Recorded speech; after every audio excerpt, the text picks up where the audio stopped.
Fala pessoal, tudo bem? Professor Rodolfo por aqui.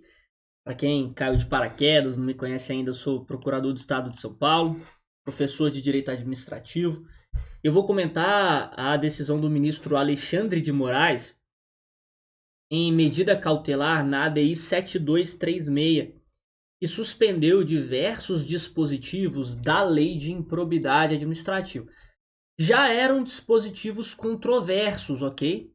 Já eram dispositivos bastante controversos. Nas minhas aulas eu já apontava a inconstitucionalidade desses dispositivos. E agora esses dispositivos foram suspensos. Vejam, eles não foram declarados inconstitucional em definitivo.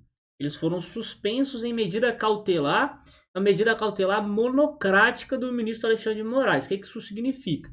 Primeiro, significa que o plenário ainda vai precisar referendar essa medida cautelar.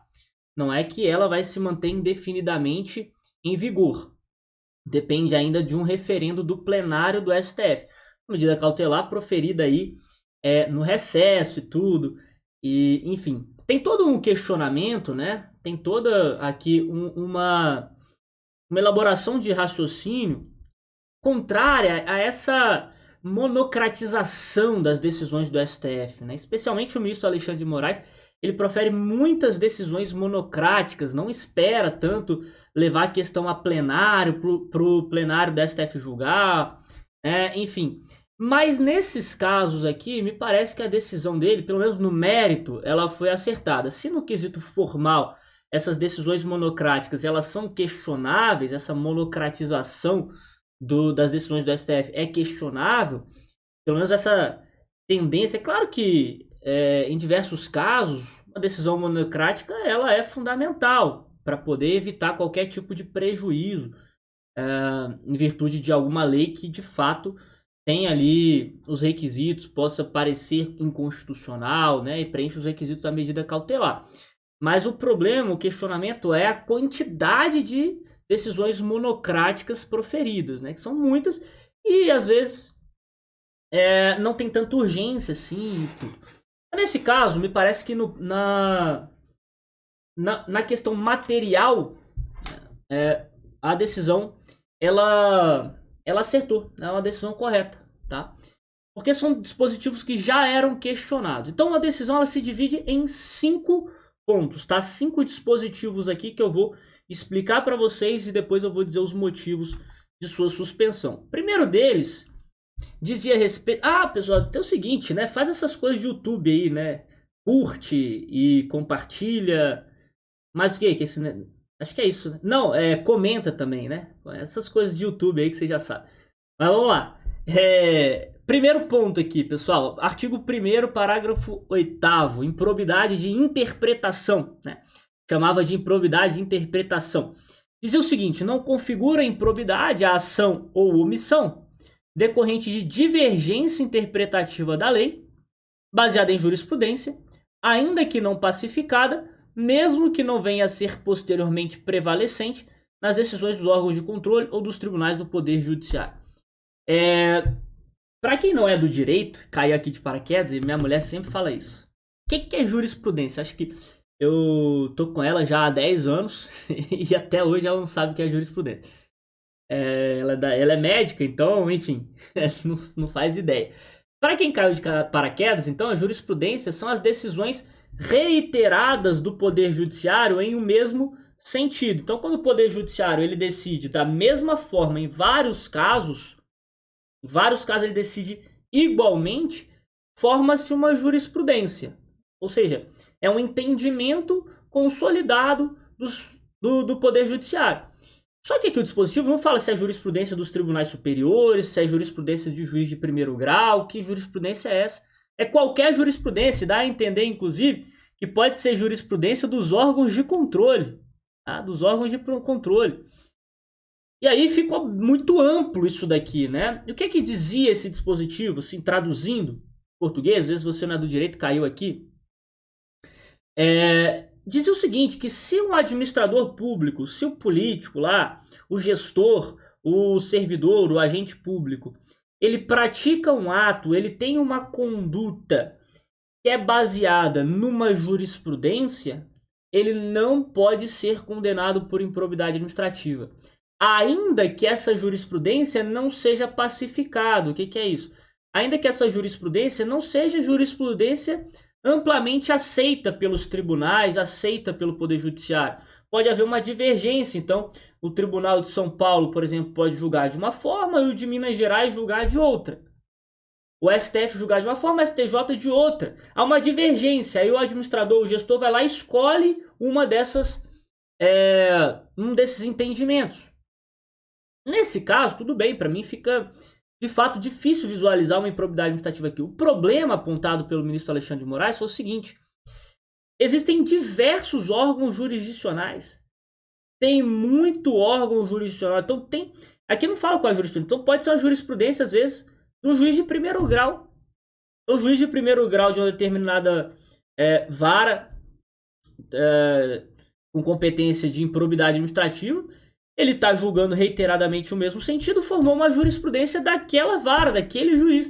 E o administrador ele vai seguir aquela jurisprudência. Então, o que acontece? Como tem diversas possibilidades de decisões judiciais, são inúmeros órgãos jurisdicionais com competência para julgar os casos de improbidade administrativa, permitir que a atuação no sentido de qualquer dessas jurisprudências formadas fragilizaria a efetividade da tutela da probidade administrativa e também seria tentatória à segurança jurídica.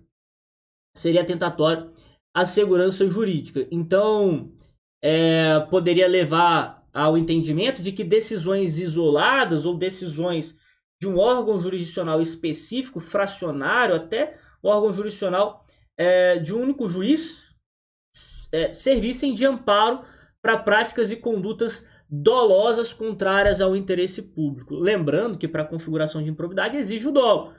Então não é que ele atuou em conformidade com uma jurisprudência fracionária, de um órgão fracionário ou de um órgão de um único juiz aqui. Só que foi contrário à lei de improbidade, vai configurar improbidade. Não, só se a conduta for dolosa, ok? Então já tem esse filtro do dolo, já tem essa barreira do dolo. Aqui seria uma outra barreira na hora de configurar a improbidade administrativa, de fato, favorecendo aí agentes públicos que são agentes públicos ímprobos, né, que atuam de má fé, beleza? Então, nesse caso, tem que observar essa questão da segurança jurídica, e aí o ministro Alexandre de Moraes, ele suspendeu esse dispositivo, tá bom? Ele é muito amplo e resulta em insegurança jurídica, apta a esvaziar a efetividade da ação de improbidade. Beleza? O outro dispositivo suspenso foi o artigo 12, parágrafo 1º, que a gente já falava nas nossas aulas também, né? O artigo 12, parágrafo 1º, fala o seguinte, que a sanção de perda da função pública, ela somente atinge o vínculo de mesma qualidade e natureza que o agente público ou o agente político detinha na data da prática do ato de improbidade. Então, eu explicava isso aqui, sempre expliquei isso aqui com o seguinte exemplo. Imagina você um professor da rede pública estadual. Esse professor, ele é eleito deputado estadual.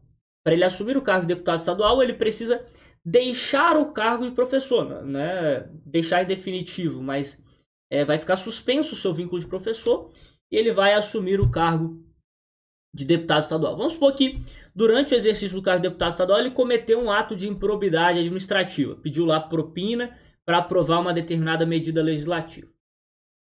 Ok, o Ministério Público ajuizou a ação de improbidade contra ele, a ação demorou. Quando a ação foi julgada, com trânsito em julgado, porque para aplicar as sanções só depois do trânsito em julgado, então quando transitou em julgado essa ação, ele já tinha deixado o cargo de deputado estadual, já tinha terminado o mandato e voltou para o cargo de professor. Só que ele cometeu a improbidade lá no cargo de deputado. Ou seja, nesse caso, de acordo com esse dispositivo aqui, ele não poderia perder o cargo de professor. Porque o cargo de professor não é de mesma qualidade e natureza do cargo de deputado estadual. O cargo de professor é um cargo efetivo, que depende de aprovação em concurso público, um cargo permanente, estatutário, um cargo público, um cargo em que ele vai ser um servidor público efetivo. Já o cargo de deputado estadual é um cargo eletivo, cujo ingresso se dá mediante eleição por meio do voto. É um cargo que tem prazo determinado. É um cargo em que ele se torna um agente político. Então tem qualidades e naturezas distintas. Ele não poderia perder o cargo de professor, salvo, e aqui tem uma ressalva, na hipótese do inciso 1 do artigo 12, que são os casos de atos de improbidade administrativa que importam em enriquecimento ilícito. Aí, nesse caso, excepcionalmente, o juiz poderia, aqui ó, em caráter excepcional, estender lá os demais vínculos, considerando as circunstâncias do caso e a gravidade da infração, ok? Só de forma excepcional. E aí, pessoal, esse dispositivo, portanto, ele foi suspenso, de maneira que, a partir de agora, esse caso do agente público que era professor e se tornou deputado, depois voltou para ser professor, ele vai poder sim perder o cargo de professor, tá? Porque, segundo o ministro Alexandre de Moraes, essa disposição ela traça uma severa restrição ao mandamento constitucional de defesa da probidade administrativa, que impõe, o artigo 37, parágrafo 4º, impõe a perda da função pública como sanção pela prática de atos de improbidade, independentemente da função ocupada no momento da prática do ato. Ok? Então, se a Constituição não previu essa restrição, a lei estava restringindo de forma desarrazoada aquilo que impôs a Constituição Federal. Beleza? O outro dispositivo é o artigo 12, parágrafo 10. Esse aqui é o mais bizarro de todos, na minha opinião, né? Era o mais bizarro de todos, eu sempre falava isso em aula. O que diz aqui? Para efeitos de contagem do prazo da sanção de suspensão dos direitos políticos, computar-se-á retroativamente o intervalo de tempo entre a decisão colegiada e o trânsito em julgado da sentença condenatória. Bom, vamos recordar aqui o seguinte, pessoal. Para a aplicação de qualquer sanção de improbidade administrativa, a lei exige o trânsito em julgado da condenação. Ou seja, a suspensão dos direitos políticos só pode ser aplicada, como qualquer outra sanção, após o trânsito em julgado de uma sentença condenatória, uma decisão condenatória. Só que o que está dizendo o artigo 12, parágrafo 10? Que a partir da decisão colegiada já está contando o tempo de suspensão dos direitos políticos ao qual o agente público foi condenado. Então, se ele é condenado a 8 anos de suspensão dos direitos políticos, a partir da primeira decisão colegiada, por exemplo, o juiz de primeiro grau condenou, ele recorreu, foi para o Tribunal de Justiça. O Tribunal de Justiça manteve a condenação. A partir desse momento já começaria a contar os 8 anos de suspensão dos direitos políticos, até o trânsito em julgado. Só que ele só vai ter efetivamente os seus direitos políticos suspensos depois do trânsito em julgado. Então vamos supor que depois dessa decisão do Tribunal de Justiça, ele recorre para o STJ, depois recorre para o STF, e só vai transitar em julgado 4 anos depois. Ou seja, 4 anos depois da decisão do órgão colegiado. Ou seja, já se contaram 4 anos dos 8 anos que ele foi condenado. Então ele só vai cumprir de fato 4 anos, porque ele só começa a cumprir depois do trânsito em julgado e não depois da decisão do órgão colegiado. Então há uma contagem fictícia de tempo retroativo. Uma contagem fictícia de tempo retroativo aqui. É um tempo fictício, porque não está cumprindo a sanção, mas já está contando o tempo dele entre a decisão colegiada e o trânsito em julgado. É bizarro isso. Aí qual é a justificativa do legislador? A lei complementar 64, que é a lei das inelegibilidades. O artigo 1º, inciso 1, a linha L, dizia o seguinte: é inelegível aqueles que forem condenados à suspensão dos direitos políticos em decisão transitada e julgado proferida por órgão judicial colegiado por ato doloso de improbidade. Então, o que o legislador falou? Olha, se a partir da decisão do órgão colegiado que condena o agente público por improbidade administrativa na modalidade dolosa, que agora só tem modalidade dolosa, né, de improbidade, ele já está inelegível, então conta a suspensão dos direitos políticos. Conta o prazo de suspensão dos direitos políticos, porque ele está inelegível. Só que qual é o problema disso? Uma coisa é a inelegibilidade, outra coisa diferente é a suspensão dos direitos políticos. Os direitos políticos são muito mais amplos do que a inelegibilidade. Direitos políticos envolvem o direito de votar e de ser votado. A inelegibilidade só retira do agente público o direito de ser votado. Então são institutos diferentes. Suspensão dos direitos políticos e inelegibilidade são institutos diferentes que o legislador igualou, sem qualquer fundamento, né? Então o próprio ministro, eu já falava isso nas nossas aulas, o próprio ministro Alexandre de Moraes falou a mesma coisa. Ele disse o seguinte, que a suspensão dos direitos políticos, nos termos do artigo 37, parágrafo 4º, não se confunde com esse dispositivo da Lei Complementar 64, da Lei das Inelegibilidades. São coisas completamente diferentes, tá bom? Então não pode haver essa contagem retroativa. Muito embora, a partir da decisão colegiada, o agente público já esteja inelegível, mas ele não está com todos os seus direitos políticos suspensos. Ok? Então não se pode contar um tempo fictício. Ele não está cumprindo a pena, mas está contando o prazo do cumprimento de pena dele. Não faz qualquer sentido isso. Beleza? Então são institutos de natureza diversa que admitem a acumulação entre a inelegibilidade e a suspensão de direitos políticos. Ok? Isso já era jurisprudência do STF, admitindo essa acumulação. Por conta disso, então, suspendeu ali o artigo 12, parágrafo 10. Também suspendeu o artigo 17b, parágrafo 3º, que diz respeito ao acordo de não persecução na improbidade administrativa. O seguinte, para fins de apuração do valor do dano a ser ressarcido, deverá, olha aqui, uma obrigação, deverá ser realizada a oitiva do Tribunal de Contas competente, se manifestará com a indicação dos parâmetros utilizados no prazo de 90 dias. Então, o que estava estabelecendo esse dispositivo? Que para que o Ministério Público celebrasse o acordo de não persecução civil, e agora também a pessoa jurídica prejudicada pode celebrar esse acordo de não persecução civil, para que pudessem celebrar o acordo de não persecução civil, o ANPC, vou chamar de ANPC aqui, era necessário, então, uma prévia oitiva do Tribunal de Contas, ou seja, um requisito obrigatório ouvir o Tribunal de Contas, como requisito fundamental para a celebração do ANPC. Ou seja, estava submetendo o Ministério Público, que tem independência funcional, que tem autonomia, que tem uma autonomia funcional constitucionalmente assegurada, estava submetendo essa autonomia do Ministério Público à oitiva do Tribunal de Contas, gerando uma insegurança jurídica, porque não ficou claro se o Ministério Público estava vinculado à manifestação do Tribunal de Contas ou não. Não fica claro. Então, nesse caso, há uma inconstitucionalidade por violação, na verdade, pelo menos em medida cautelar, por violação da autonomia, da independência funcional do Ministério Público, além das incertezas jurídicas geradas pela aplicação dessa regra.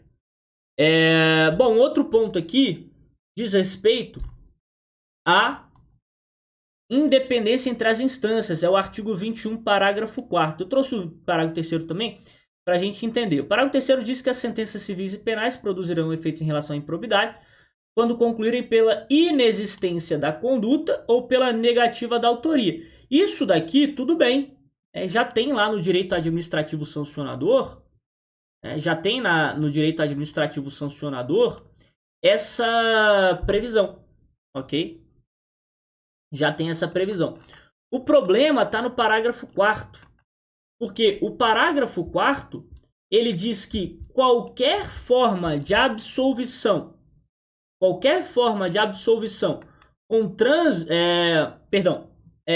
confirmada por decisão judicial, por decisão colegiada, gera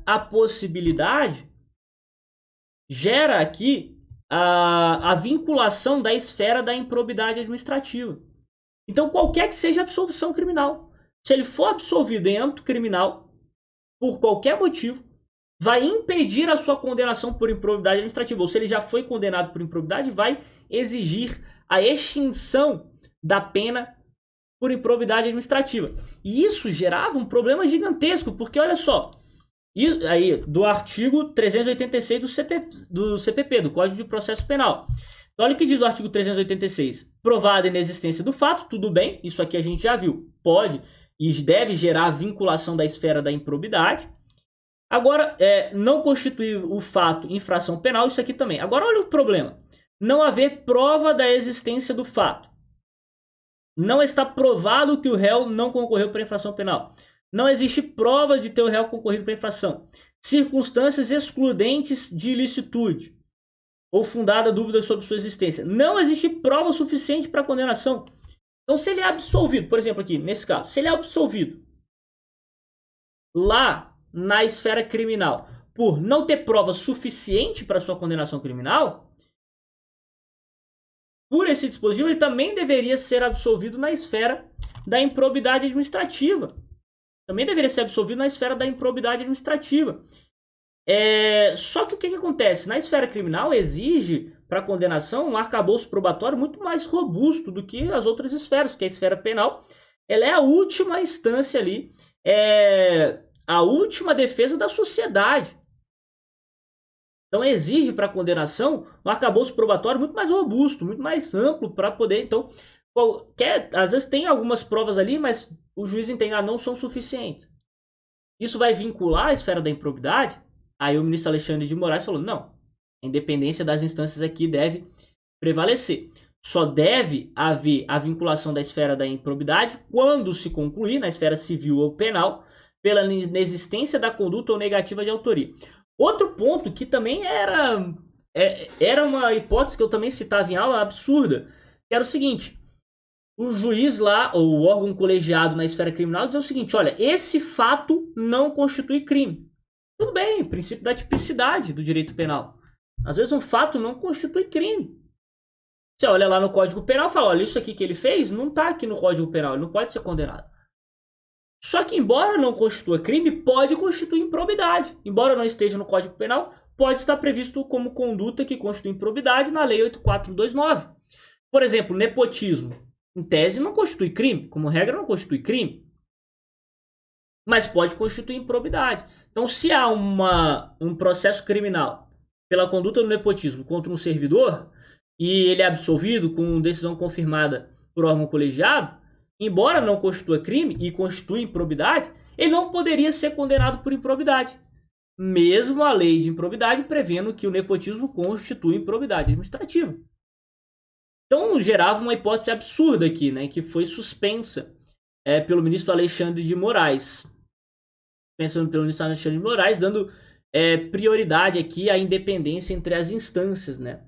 De maneira que essa previsão impõe uma irrestrita incidência dos casos de absolvição da seara criminal a ensejar a extinção da ação de improbidade. Então, afronta aqui, além da independência entre as instâncias, a independência funcional do juiz. Independência funcional do juiz, seu livre convencimento motivado, viola inclusive a inafastabilidade da jurisdição, ok? Então, também suspendeu. E por fim, suspendeu o artigo 23C.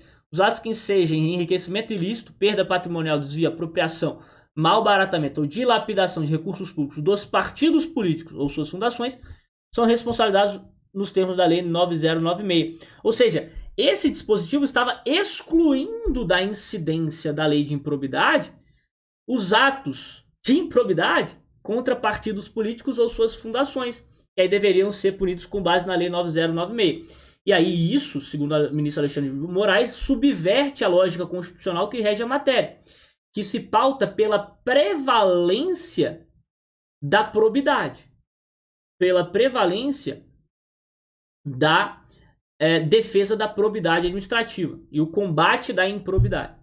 Além disso, pode gerar um potencial conflito com o princípio da isonomia. Por quê? Porque alguém que comete o mesmo fato contra uma entidade administrativa, então são duas pessoas, João e Maria. Maria comete um fato contra um partido político. João comete o mesmo fato que Maria, só que contra uma entidade administrativa. João vai ser condenado por improbidade, Maria não. Maria vai ser condenada só pela Lei 9096. E a Lei 9096, ela traz um tratamento diferenciado aos autores dos ilícitos previstos nessa lei. porque tem muito mais previsão ali pecuniária, de pena pecuniária, são previsões mais brandas, né? Então estaria abrandando as penalidades contra aqueles que cometem esses atos contra partidos políticos e suas fundações. Então viola aqui a isonomia e viola também a proteção, o princípio da proteção insuficiente, né? O princípio da vedação à proteção insuficiente. Porque as penalidades da Lei 9096 são basicamente penalidades pecuniárias, né? Sanções ali menos graves, né? Bem menos graves do que as sanções da Lei de Improbidade. Então também houve aqui a suspensão desse dispositivo. Beleza? Então foi isso, pessoal. Rapidamente aqui explicando para vocês essa decisão do STF. Espero que tenha gostado. Não deixem de me seguir lá no meu Instagram, @rodolfo.pena com 2 N's. Tá legal? E tamo junto. Contem comigo. Não esqueçam de compartilhar esse vídeo com seus amigos, colegas, estudantes de direito. E qualquer dúvida, mandem aqui. Ou sugestão de novas explicações, mandem aqui também nos comentários. Grande abraço a todos e até a próxima.